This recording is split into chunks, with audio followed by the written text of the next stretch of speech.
Olá, amigos! Mais um programa Interação no ar, aqui na Ubra TV. Nossa conversa de hoje é com o diretor superintendente da Privato Investimentos e vice-presidente da Federação, Eduardo Telechea Cairoli. Eduardo, uma grande satisfação ter você aqui no nosso programa. Satisfação é minha, agradeço muito pelo convite.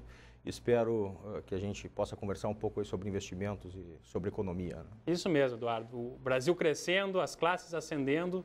É muito importante que as pessoas possam entender sobre a questão dos investimentos de uma forma didática e que possam aí buscar acumular riquezas. O Brasil num momento fantástico em relação a essa questão.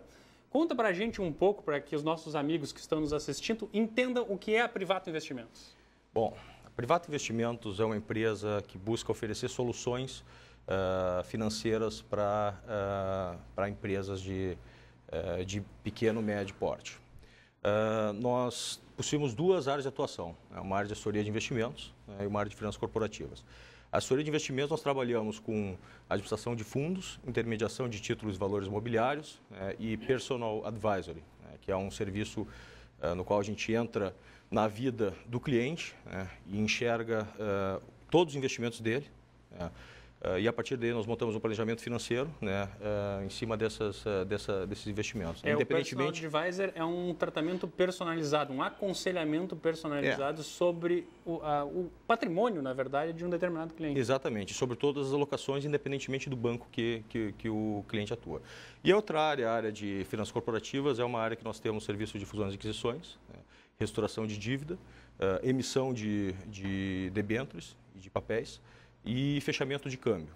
Então, a gente atua de uma maneira bastante completa, aí, tanto na assessoria para pessoas físicas, quanto assessoria para pessoas jurídicas de médio porte. Essas questões do tamanho das empresas é irrelevante, a questão das fusões e aquisições, vocês operam em todos os tamanhos ou não? Apenas empresas de um determinado porte para cima?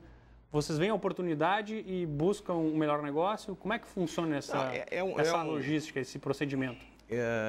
As empresas dependem, a atratividade muito do setor no qual elas atuam. Então, tem setores que te deixam um resultado melhor, setores que têm a margem mais exprimida. Então, a gente trabalha, via de regra, com empresas com faturamento acima de 50 milhões de reais. Do lado do mercado tem sido cada vez mais competitivo. Temos visto isso, o mundo está cada vez mais integrado. Vide aí a questão das crises, crise na Europa, crise nos Estados Unidos. Tem refletido aqui, nosso PIB esse ano, em 2012, que estava previsto para ser cerca de 2%, 3%, foi caindo, a expectativa é que final do ano termine a 1,5%. Essa questão dessa integração traz também concorrentes externos, já que o Brasil passa a ser um país de oportunidades, não só para os empreendedores locais, mas como para os internacionais. Essa relação de concorrência não leva muitas vezes empresas pequenas ou que já estão num trabalho mais desenvolvido procurar fusões e parceiros para que possam continuar competindo e até mesmo crescendo? O mercado hoje, o mercado financeiro, ele teve uma mudança muito brusca de cenários, no pós-crise de 2008, no qual a atratividade das economias emergentes, e dentre elas o Brasil aí desponta, se tornou muito evidente, em contrapartida com o descenso ou a queda na importância dos países desenvolvidos. Então, obviamente que isso daí trouxe muita atratividade para os mercados e empresas de fora querem entrar nos mercados locais, no mercado brasileiro. E para se competir com empresas estrangeiras, as empresas estrangeiras ou elas montam a sede aqui ou elas compram a participação em outras empresas aqui, e começam toda uma estratégia institucional. Mas as empresas locais, para se protegerem um pouco, elas precisam ter tamanhos maiores, porque todos os negócios, independentemente do que seja, tu precisa ter escala. Alguns negócios precisam ter uma escala maior. E quando a concorrência aumenta, quando os mercados, e hoje o mercado o mercado como um todo, né? Hoje tu não tem fronteira mais, não existe fronteira. Hoje a gente tem a internet aí que baliza a informação para todo mundo, né? E a gente tem os mercados eles são vistos como um só. Então o que acontece na Europa, né? Toda a situação negativa na Europa acaba se refletindo aqui, né? Agora as oportunidades, eu repito, estão nos mercados emergentes, estão nos mercados que têm um potencial de crescimento maior, que tem uma demanda reprimida.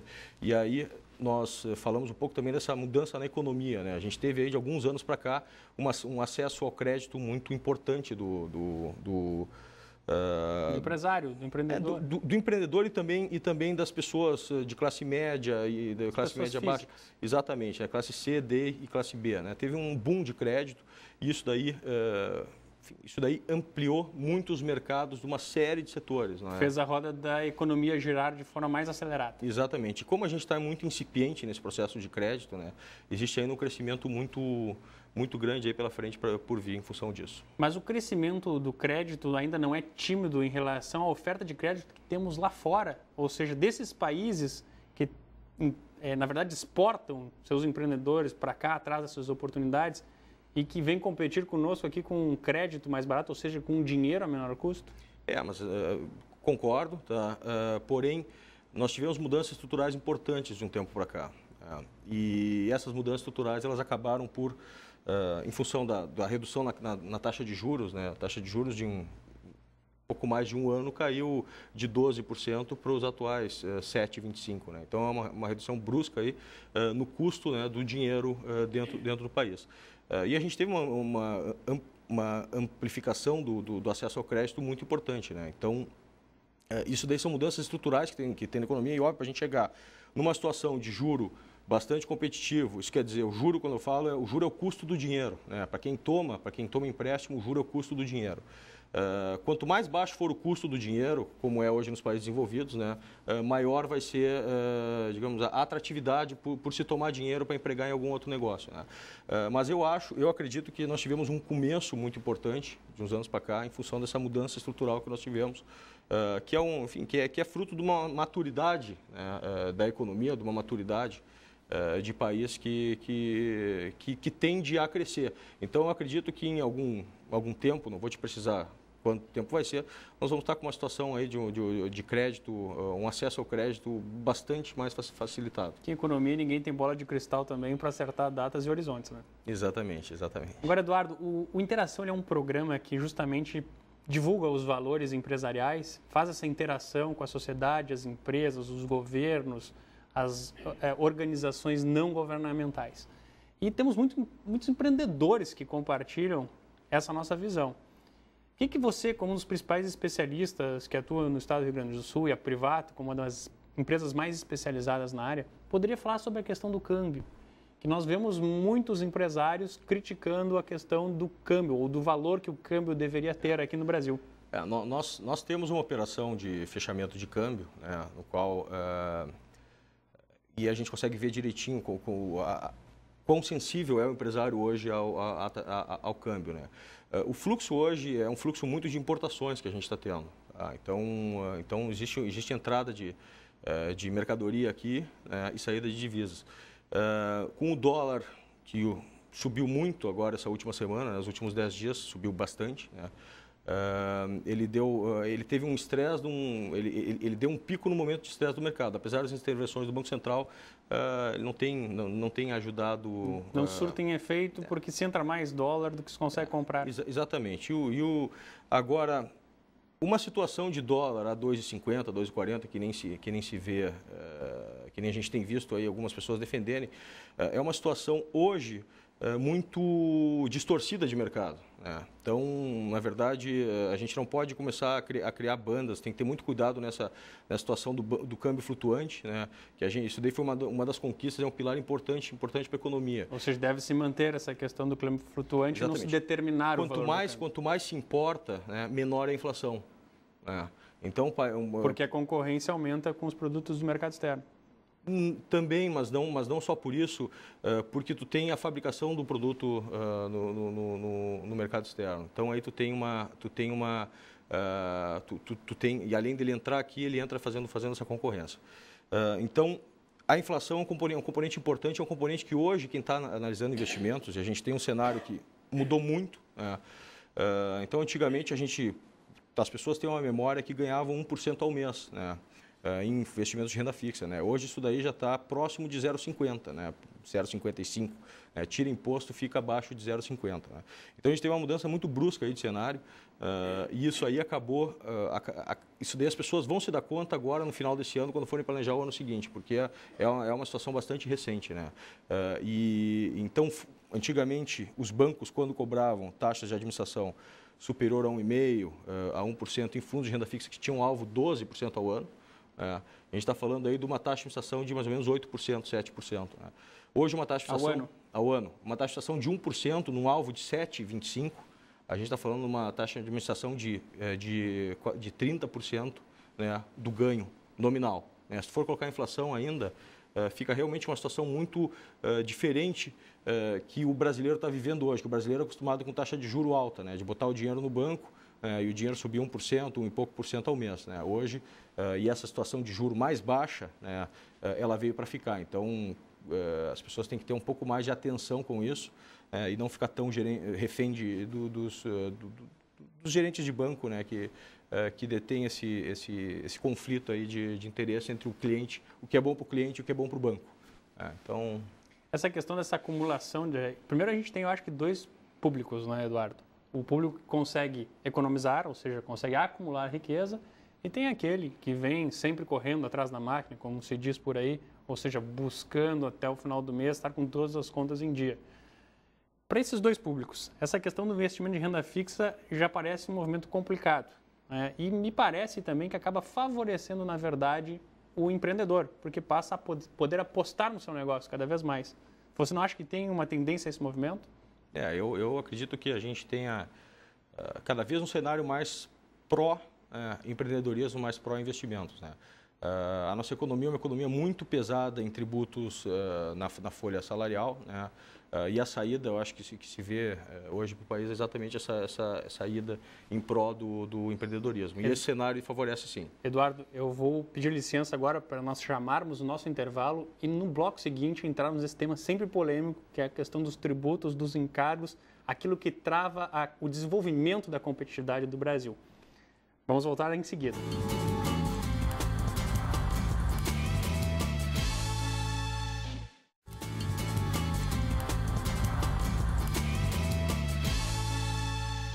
Estamos de volta com o programa Interação, conversando hoje com Eduardo Cairoli, diretor superintendente da Privato Investimentos e vice-presidente da Federação das Associações Comerciais do Rio Grande do Sul.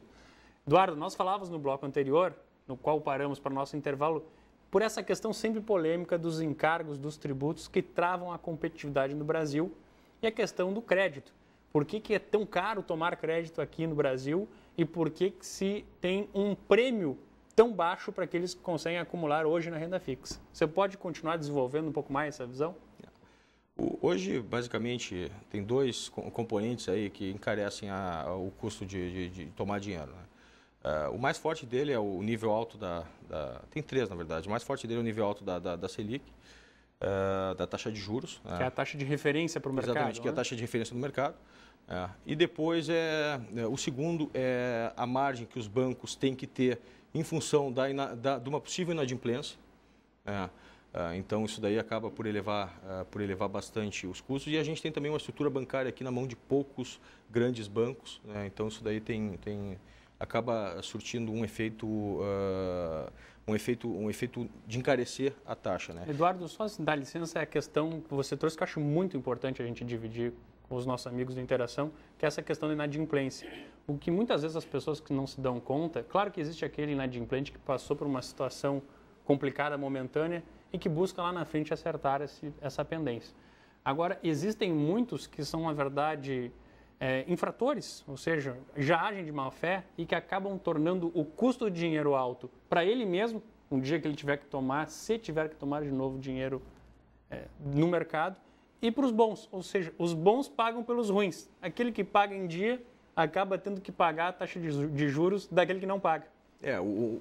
Para mim, a solução para esse problema seria a criação no cadastro positivo, enfim, um cadastro que ranqueasse as pessoas de acordo enfim, com a sua adimplência, de acordo com a pontualidade nos pagamentos e como se tem hoje em muitos países. Que já existe projeto de lei no Congresso, mas que parece que nunca termina. Exatamente. Aí se conseguiria diferenciar quem é bom pagador de quem não é. Então, a gente sabe que crédito é uma coisa essencial. O crédito, na verdade, ele fazendo uma analogia, o crédito ele é o sangue de uma economia. Então, ele é o que faz circular a economia. Ele é como o que sangue é para o corpo, o crédito é para uma economia, para uma comunidade, né, para uma nação, para as pessoas seguirem melhorando de vida, seguirem adquirindo o que precisam e o que gostariam. O crédito é fundamental. Só que também é fundamental as pessoas também terem um planejamento, terem uma capacidade de quitação desse crédito. O que acontece hoje é que se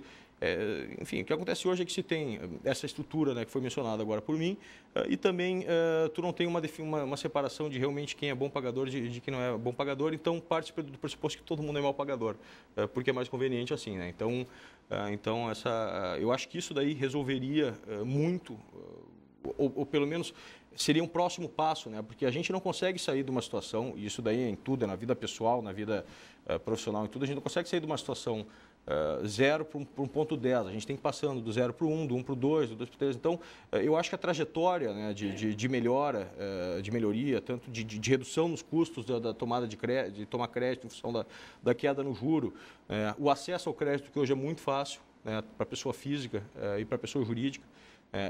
Essas são conquistas. Eu acho que a gente vai evoluindo aos poucos até uma situação mais ideal ou mais próxima do ideal, que ideal nunca existe, né? A gente tem situações que a gente se aproxima mais, que eu acho que o crédito a gente deve-se ter uma melhora aí nesse sentido. Eduardo, e para aquelas pessoas que já conseguem acumular uma pequena quantia ou até quantias já consideráveis, e também aquelas empresas pequenas e que vêm crescendo, que já conseguem acumular um caixa, qual é a melhor saída hoje? Você disse que o prêmio pela questão do investimento de renda fixa hoje não é grande, já é modesto.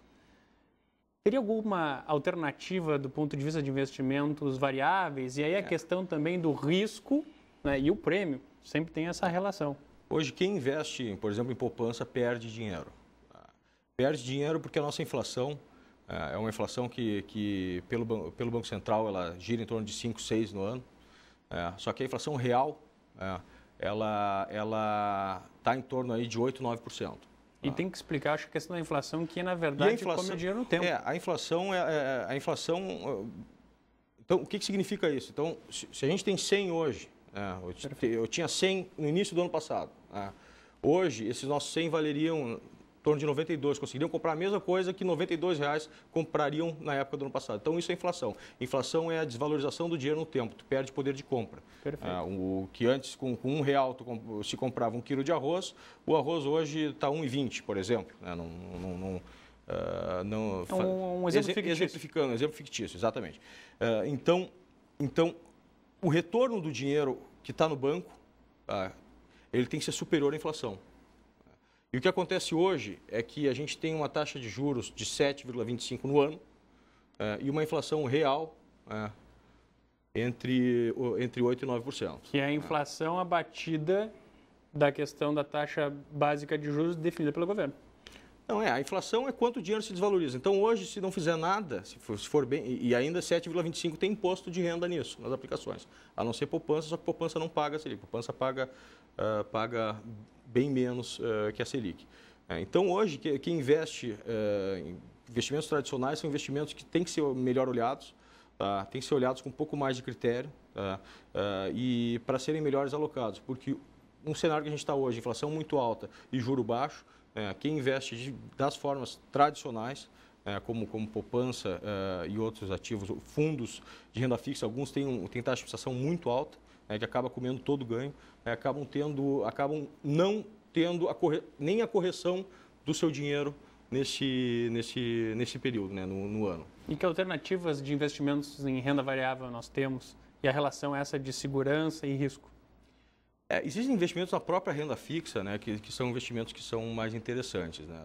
Hoje, os fundos imobiliários são produtos que eles estão pagando 9% líquido ao ano. Tá? Então, isso daí equivale a mais ou menos entre 10% e 12% ano, tá? Em função do tempo que se fica que tem um imposto menor. Então, isso comparado, tu ganhar mais ou menos 11%, o equivalente a 11%, comparado com uma taxa de juros hoje de 7,25%, a gente está falando em mais ou menos 150% do CDI, né? Com risco de imobiliário. Então, hoje, tem um pequeno investidor ele tem migrado, ou ele está fazendo um movimento de colocar isso dentro do seu portfólio. E é necessário para todas as pessoas terem uma melhor segurança, ter diversificação nos seus investimentos.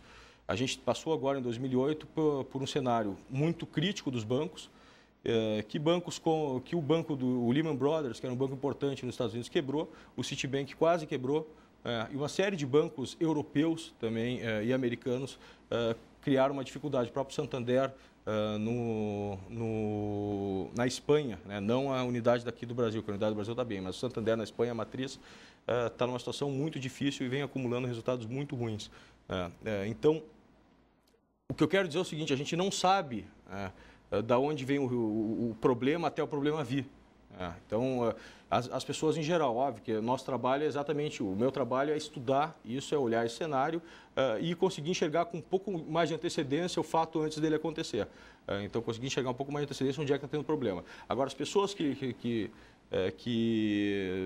alocam de uma maneira o seu dinheiro tradicional, enfim, acabam confiando muito nos gerentes de banco e em profissionais com conflito de interesse, acabam que não sabem diferenciar os graus de risco, né? E às vezes nem o próprio gerente de banco, as pessoas que trabalham nos bancos, sabem diferenciar esse grau de risco. Simplesmente eles querem vender os produtos. Então, o que acontece? Na maioria das vezes que a gente vai olhar a carteira de um cliente que está chegando para a gente pela primeira vez, é que a carteira dele, número 1, ou tem mais risco do que ele suporta. Número 2, ele está pagando mais para o banco do que ele deveria. Tá? E, por consequência, ele está tendo um resultado muito ruim. Porque o gerente certamente tem metas a cumprir e está aí o conflito de interesse. Exatamente. O gerente de banco ele trabalha para o banco, né, e atende o cliente. Né? E o banco ganha dinheiro em cima do cliente. Né? O banco ganha dinheiro em cima do cliente, daquele cliente que investe, ele ganha taxa de prestação, daquele cliente que toma dinheiro, ele ganha o juro. Então, o negócio do banco é esse. Então, existe um conflito aí importante, que num cenário de juro alto se passava tudo, e no cenário agora de juro mais baixo, cada vez as pessoas estão sendo mais criteriosas, e eu tenho certeza que quem for fechar o ano de 2012 vai olhar e vai ficar insatisfeito com os seus investimentos. Né? E aí tem que procurar alguém sem conflito, com isenção, e que trabalhe, enfim, trabalhando nos próprios bancos para montar a sua estratégia, a sua carteira de investimentos. Né? Eduardo, e o cenário daqui para frente? O que você espera aí do ano de 2013? Vamos ter um ano certamente melhor que 2012 e é onde você vê oportunidades para as pessoas e as empresas poderem se desenvolver e desenvolver seu capital. Eu espero 2013 um ano ainda difícil, acho que talvez menos que 2012. Em função do cenário na Europa, né, a gente tem acompanhado, todo mundo tem acompanhado pelos noticiários, né, toda essa crise que está se tendo lá em função dos problemas econômicos que teve na Europa. Né. Então, isso daí deve afetar o Brasil, tá, de alguma maneira. Então, porque o mundo, que nem a gente já falou, o mundo ele é uma coisa só. Então, tu não tem hoje como estar com um problema e esse problema ser só localizado, esse problema é um problema genérico. Então, que as economias absorvem como um todo. Então, a gente entende que vai ser um ano que ele vai ser um ano de juro baixo. Tá? Então, a gente deve ficar aí próximo do juro que está. Eu não acredito que venha mais cortes, mas a gente deve ficar próximo do juro que está. Então, vai ser um cenário para o investidor e para o tomador de crédito, vai ser um cenário de adaptação, com viés inversos. O investidor, quando ele investe em algum fundo de renda fixa ou em alguma aplicação, ou a própria, ele está interessado no que vai retornar aquilo. Se o juro for mais baixo, o juro vai remunerar menos o dinheiro dele. E quem toma o crédito, ele está interessado em exatamente pagar menos juros. Então, tu tem um viés diferente e eu acho que vai ser um período de adaptação esse ano, mas eu acredito que seja um ano, no final das contas, seja um ano melhor que 2012, e 2012 foi um bom ano para quem fez o tema de casa direito. Como um bom otimista, tenho certeza que o Brasil, pelo menos, vai ter um ano muito bom em 2013, Eduardo.